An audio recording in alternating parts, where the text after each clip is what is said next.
డబ్బు, అనారోగ్యం, ఉద్యోగం, వ్యాపారం అప్పులతో బాధపడుతున్నారా? వెంటనే జేకేఆర్ గురువు గారికి కాల్ చేసి అపాయింట్మెంట్ తీసుకోండి. నమస్తే రమ్య గారు. నమస్తే జయ. రమ్య గారు, శ్రావణ మాసం అనగానే మనకి వరలక్ష్మి వ్రతం బాగా గుర్తొస్తుంది కదండి. ఈ సంవత్సరం అసలు ఎప్పుడు వచ్చింది, ఎలా జరుపుకోవాలి, విధి విధానం, వరలక్ష్మి వ్రతం యొక్క మహత్యం, ఎన్ని విషయాలు ఉన్నాయో చూడండి మనకి. సాధారణంగా రెండో వారం వరలక్ష్మి వ్రతం వస్తూ మనకు కనపడుతుంది. అవును. అయితే వరలక్ష్మి వ్రత కథలో ప్రత్యేకంగా ఏం చెప్పబడిందంటే పౌర్ణమి ముందు వచ్చే శుక్రవారం అని. ఈసారి శ్రావణ మాసం మొదలవటమే శుక్రవారంతో మొదలయ్యేసరికి ఎలా అయింది, మూడో శుక్రవారం పౌర్ణమి ముందు వచ్చింది. ఓకే.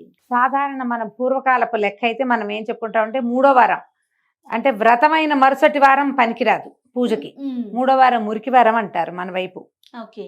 మన ప్రాంతాల్లో అలాంటి మాట ఉంది. కానీ ఇప్పుడు ఇదేమైంది, ఈసారి మూడో వారమే మనకి వరలక్ష్మి వ్రతం ఏం వచ్చింది. పెట్టుకోకండి అని చెప్పి చూపించింది. అంతే, అలా ఏం లేదు. ప్రతి శుక్రవారము ప్రత్యేకమైందే. మీ మీ సొంత ఐడియాలు నా మీద ఇంపోజ్ చేయొద్దని చెప్తోంది లక్ష్మీదేవి. అంతే కదా. అంతేగా.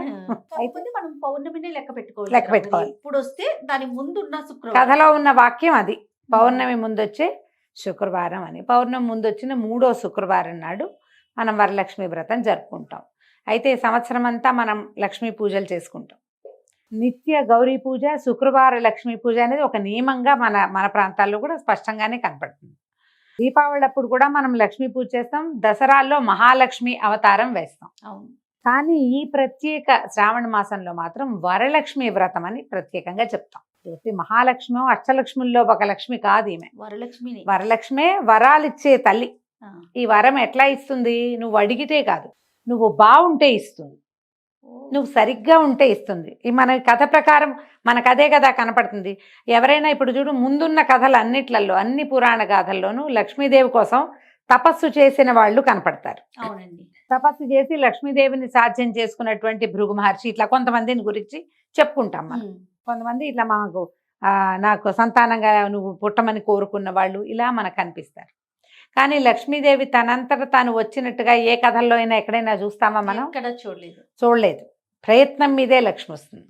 అయితే ప్రయత్నం లేకుండా ప్రత్యేకమైన విధానాలు కలిగి ఉన్న వాళ్ళని లక్ష్మీదేవి ఎలా అనుగ్రహిస్తుందో మనకిది తెలియజేస్తుంది. దీనికి పూర్వగాథ మనం ఏం చెప్పుకుంటాం వరలక్ష్మి వ్రతానికి? చారుమతీదేవి, కుండినంబ అనే నగరము, అందులో చారుమతీదేవి అనే ఒక బ్రాహ్మణ స్త్రీ.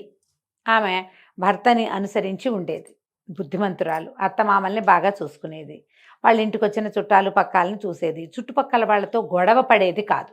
వాళ్ళ ఇంట్లో ఉన్న విధానం, పూజా విధానము, మర్యాద అతిక్రమణించకుండా చక్కగా సజావైన ప్రవర్తన కలిగి ఉండేది. ఆమె ప్రవర్తనకి మెచ్చి లక్ష్మీదేవి కల్లో కనపడింది. నేను వరలక్ష్మీదేవిని, శ్రావణంలో నా యొక్క పూజ చెయ్యి, నీకు సకల సౌభాగ్యాలు ఇస్తాను అని. లక్ష్మి తనంతట తను వచ్చింది. మనం పద్యాల్లో చెప్పుకున్నాం, సిరిదా వచ్చిన వచ్చునని. సిరి ఎట్లా వచ్చింది? ఇలా వచ్చింది. తల వచ్చి వ్రతం చెయ్యి అని చెప్తే ఆమె పొద్దున్నే లేవగానే తన ఇంట్లో ఉన్న పెద్దవాళ్ళకి, తన భర్తకి, చుట్టుపక్కల వాళ్ళకి, కొంతమంది కార్తాంతికులు ఈ కథల్ని, స్వప్నాల్ని ఇది చేసి చెప్పగలిగే వాళ్ళని, కళ యొక్క ఫలితం, స్వప్న ఫలితాలు చెప్పగలిగే వాళ్ళని అందరితోటి మాట్లాడితే వాళ్ళు ఏం చెప్పారు, అమ్మవారు తానంతట తన కల్లో కనపడింది కాబట్టి మనం ఆమె ఆనతిచ్చిన ప్రకారము పూజ చేసుకుందాం. అది ఎప్పుడు చెప్పింది? శ్రావణ మాసంలో పౌర్ణమికి ముందొచ్చే శుక్రవారం నా యొక్క రోజు. ఆ రోజు నన్ను పూజించు. ఏమందరికీ చెప్పుకొని మా ఇంట్లో నేను పూజ చేసుకుంటా అని అనుకోకుండా చుట్టుపక్కల వాళ్ళందరినీ పిలిచి, ఇంకా చుట్టుపక్కలని కూడా పిలుచుకొని, ఎంతమందినో పిలిచి ఇంట్లో చక్కగా ఒక మండపం ఏర్పరిచి, పంచపల్లవాలతో కలశం ఏర్పరిచి, అంత ఆవు పెడతో అలిగి చక్కగా ముగ్గులు పెట్టి, ఎన్ని చెప్పారు వివరం, ఆవు పెడతో అలికారు, ముగ్గు పెట్టారు, మంచి ప్రదేశంలో ఒక మండప స్థాపన చేశారు, అందులో పంచపల్లవాలతో ఒక కలశం స్థాపించారు. సాంగంగా మన లక్ష్మీ పూజా విధానం అంటే శ్రీ సూక్త విధానంతో పూజ జరుపుకున్నారు. తర్వాత ఈ మండపానికి ప్రదక్షిణ చేశారు. ప్రదక్షిణ చేస్తుంటే ఒక్కొక్క ప్రదక్షిణకి ఒక్కొక్క సంపద చొప్పున ఈ ప్రదక్షిణ చేసే వాళ్ళందరికీ, ఇప్పుడు ఇందులో మళ్ళీ చూడు, ఎవరైతే కలొచ్చిందో చారుమతీదేవికి, ఆమెకు ఒక్కదానికే సౌభాగ్యం లభించిందని చెప్పట్లేదు. అవును. ఆమెతో పాటు ఆ వ్రతం చేసుకున్న వాళ్ళందరికీ చేతుల నిండా ఆభరణాలు కలిగినాయి, పాదాలకి బంగారాభరణాలు, అన్ని గజ్జలు, మువ్వలు, పట్టీలు వచ్చేసినాయి. వాళ్ళ ఇళ్లలో అన్ని చోట్ల సంపద వృద్ధి అయింది. వాళ్ళ కోసం వాహనాలు వచ్చినాయి. పూజ ఒక కళ వచ్చింది ఒక ఆవిడికి. కానీ అందరికీ మేలు జరిగింది. మేలు జరిగిందంటే ఆమె చెప్పిన మాట నమ్మి ఆమె అన్నది ప్రకారం మాట ప్రకారము ఈ వ్రతం చేసుకోవడానికి కదిలి వచ్చిన వాళ్ళందరికీ అంటే నమ్మకం ఉంటే నిజమవుతుంది. అంతే. ఈ కథల్లో మనకు అవే ప్రత్యేకంగా చెప్తారు. అందుకని మనకేంటి ఆనవాయింది లేదు, పెద్దవాళ్ళు చెప్పారు చెప్పలేదు ఏమీ లేదు, ఎవరైనా వరలక్ష్మి వ్రతం చేసుకోవచ్చు. ఓకే. ఈ మంత్రం చదువుకునేటప్పుడు కూడా మహాలక్ష్మి కి చెప్పే ఉపచారాలన్నీ వరలక్ష్మీదేవికి చెప్పుకుంటాం. మళ్ళీ ఈ వరలక్ష్మి వ్రతం సంవత్సరంలో మనం ఎప్పుడూ చేయం, అవునండి. ఈ ఒక్క రోజే చేసుకుంటాం. ఈ రోజున చేస్తే లక్ష్మీదేవి తనంతట తను వరాలిస్తుంది.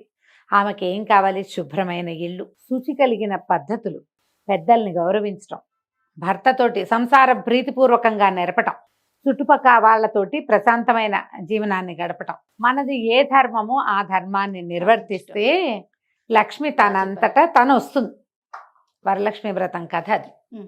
ఇప్పుడు మన ఎదురింటి వాళ్ళు వెండి చెంబు పెట్టి అమ్మవారిని పెట్టారు, మనం బంగారు చెంబు పెట్టాలి. వాళ్ళు ఇంతెత్తు పెట్టారు, మనం ఇంతెత్తు పెట్టాలి. వాళ్ళు బ్లౌజ్ పీస్ తోటి చీర కట్టారు, మనం నిజ చీరతోటే కట్టాలి అని అలంకరణలు, ఇల్లంతా పువ్వులు, ఇల్లంతా ఏమిటో హడావిడి. ప్రతిసారి వాయినాల్లో ఇంకా ఘనంగా ఒకళ్ళు ఇచ్చిన దానికంటే ఘనంగా ఇవ్వడం అన్న సాంప్రదాయానికి మనము శ్రీకారం చుట్టి అటువైపే పరిగెడుతున్నాము. మిమ్మల్ని మీరు పరీక్షించుకోండి, మనం ఇలా చేస్తున్నామా అని. లక్ష్మీదేవికి అస్సలు నచ్చని విషయం పోటీ. ఆమెకు నచ్చదు. పోటీ పడితే ఆవిడకి ఇష్టం ఉండదు. నువ్వు పోటీ పడద్దు, నీ పని నువ్వు చేసుకో. నువ్వు ఎంతవరకు చేయగలవు అంతవరకు చేయి. అందినంత మటుకు కాలు చాపుకోండి. విధానం వదిలేయద్దు. ఇప్పుడు శనగలు ఇవ్వాలి, కాస్ట్లీగా ఉంటాయి, తెల్లగా ఉంటాయి, అందంగా ఉంటాయని మనం కాబూలీ చైనా మనం అసలు వాడం వాటిని, అవి ఇవ్వకూడదు. పళ్ళు ఇవ్వాలి, అందుబాటులో ఏ పళ్ళు ఉంటే అవి ఇవ్వండి.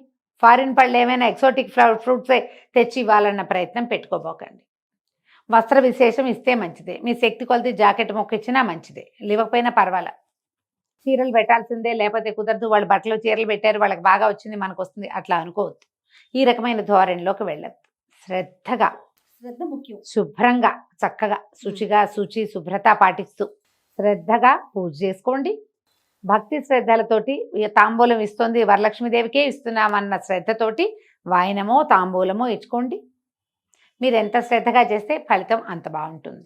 కథలో అదే చెప్పారు, మనం ఆ కథనే కదా ఫాలో అవుతాం. కాబట్టి ఈ ఆగస్టు 8వ తారీఖు 3వ శ్రావణ శుక్రవారం నాడు వరలక్ష్మి వ్రతాన్ని నిరభ్యంతరంగా చక్కగా శ్రద్ధగా జరుపుకోవచ్చు. నైవేద్యం విషయంలో ఏమైనా ప్రత్యేకమైన శ్రద్ధ తీసుకోవాలి? ఎలాంటి నైవేద్యం పెడతాం? సాధారణంగా అన్ని చోట్ల అందరూ కూడా 3 రకాలు లేదా 5 రకాలు లేదా 9 రకాలు 11 రకాలు 21 రకాలు కూడా నివేదనలు చేయొచ్చు. శక్తి కొలది మన ఓపికను బట్టి.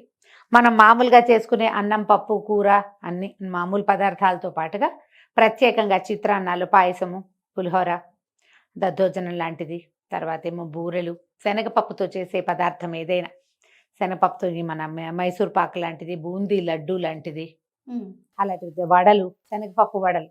మసాలా అంటే ఉల్లిపాయలు అవి వేయకూడదు. సాధారణంగా అందరూ ఒకటే అడుగుతారు, పండగ రోజు ఉల్లిపాయ వెల్లుల్లిపాయ వాడచ్చా అని.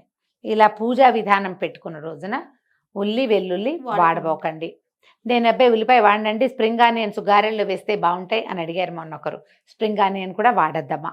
పొద్దున్న చేసుకోవాలా సాయంత్రం చేసుకోవాలా, ఈ క్లారిటీ కూడా చాలా మంది ఈ సంవత్సరం కొత్తగా వచ్చిన, ఇంతకు ముందు ఎప్పుడు అడగల. అంటే మరి లక్ష్మీ పూజ సాయంత్రం చేసుకుంటున్నాం కదా దీపావళికి, అందుకని అడుగుతారు. ఈ వ్రతాల్ని సువాసిని వ్రతాలు ఎప్పుడు ఉదయకాలమే చేసుకోవాలి.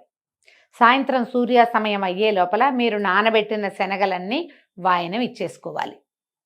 సూర్యాస్తమయం లోపలే వాయనాలు ఇచ్చేసుకోవాలి తప్పకుండా. భర్తకి, ఇంట్లో ఉన్న పెద్దవాళ్ళకి అక్షతలు ఇచ్చి కాళ్ళకి దండం పెట్టి అక్షతలు వేయించుకోండి. ఇది సువాసిని వ్రతం. భర్తల అభివృద్ధి కోసమే మనం ఈ వ్రతం చేసుకుంటాం. మనకు సంసార జీవితం బాగుండాలని. మనతో పాటు సాధారణంగా భర్తలు పెద్దవాళ్ళే అయి ఉంటారు కదా, పెద్దవాడు అనుకునేది అక్షంతలు వేయించుకోండి. అక్షతలు వేయించుకోవటం ఇది నియమంగా చెయ్యండి. ఒకవేళ మనకి ఈ పూజ చేసుకోలేని పరిస్థితి ఏదైనా ఉంటే ముందు వారాల్లో లేదా తర్వాత వారంలో అయినా చేసుకోవచ్చు.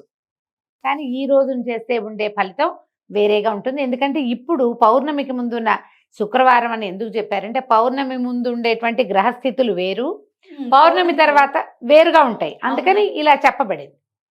దీనికి పెద్దగా ఉపవాస నియమం లేదు. పొద్దున ఏదో అవి రకరకాల పదార్థాలు చేసి ఘనంగా భోజనం చేస్తాం కాబట్టి సాయంకాలం తేలికపాటి అల్పాహారం తీసుకోండి. సువాసిని వ్రతం కాబట్టి పెద్దగా బ్రహ్మచర్యం మీద అంత గట్టి నియమం చెప్పరు. పెద్దవాళ్ళు ఎవరైనా మీ ఇంట్లో ఉండి కాదని అవునని అంటే మీ ఇంట్లో విధానాన్ని పాటించండి. పెద్ద మాలాగా ఎవరినైనా అడిగితే ఇదే చెప్తాను. దానికి అంత నియమం పెట్టుకో ఏకభుక్తం భూసైనం అవి ఇక్కడ కనపడవు, ఇక్కడ చెయ్యరు.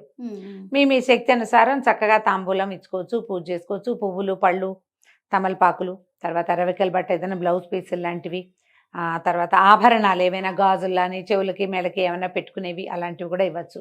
కొబ్బరికాయలు ఏవైనా మనం వాయనం ఇచ్చుకోవచ్చు, ఖర్జూరాలు ఇచ్చుకోవచ్చు. వాయనం అని చెప్తున్నాం, తాంబూలం అనుకోండి. కనీసం ముగ్గురికైనా వరలక్ష్మి వ్రతం పూజ చేసుకుంటే మాత్రం నేను పూజ చేస్తానండి ఎవరికి నేనేమి ఇవ్వను అంటే మీకు అలా ఇవ్వటం ఇష్టం లేకపోతే, ఒకవేళ అలాంటి వాళ్ళు ఉంటే ఎవరికైనా పళ్ళు, పువ్వులు ఏవైనా ఇవ్వండి. ఏదైనా ఇవ్వాలి, ఇవ్వడం అనేది నియమంగా పెట్టుకోండి. ఇది చేస్తే సరిపోతుంది. తర్వాత అమ్మవారికి పలానా కలర్ పువ్వులు ఏమైనా పెట్టాలి అలాంటి నియమం ఏమైనా ఉందా? అలాంటిది లక్ష్మీదేవికి ఆ నియమం ఏం చెప్పారు జయ. మనకి ఇప్పుడు చామంతులు విరివిగా దొరుకుతాయి, గులాబీలు దొరుకుతాయి, కొద్దిగా జాజి పూలు అవి దొరుకుతున్నాయి కదమ్మా. మాల కడతామా, ఓ మాల వేయటం, పువ్వులతోటి అలంకరించుకోవటం. మీరు ముఖము ప్రతిమ చేసి నీవే పెట్టుకునే వాళ్ళు కొంతమంది. ప్రతిమ లేదు, ఇప్పుడు మనకి వెండి ముఖాలు దొరుకుతున్నాయి, ఆ ముఖం పెట్టుకుని కొబ్బరికాయకి చిన్నగా వస్త్రం తోటి అలంకరించి ఒక స్వరూపాన్ని చేసుకోవచ్చు. పూర్వం నుంచి వచ్చిన పద్ధతి ఏంటంటే బంగారానికి పూజ చేసుకోవటం మన విధానంగా ఉంది జయ. కొత్త బంగారం కొనుక్కుని ఒక కాసు కొనుక్కుని కాసు లక్ష్మీదేవి అమ్మవారిగా పెట్టుకుని పసుపు ముద్దలో పెట్టడం, పూజ చేసుకోవటం. లేదా కొత్త బంగారం కొనలేదు, పాత బంగారాన్నే చక్కగా పాలతో పసుపు నీళ్ళతోటి కడిగి మనం ధరించిన ఆభరణమైనా సరే పనికొస్తుంది. అది కూడా మనం ధరించే ఆభరణాన్ని ముందు పాలతో కడగాలి.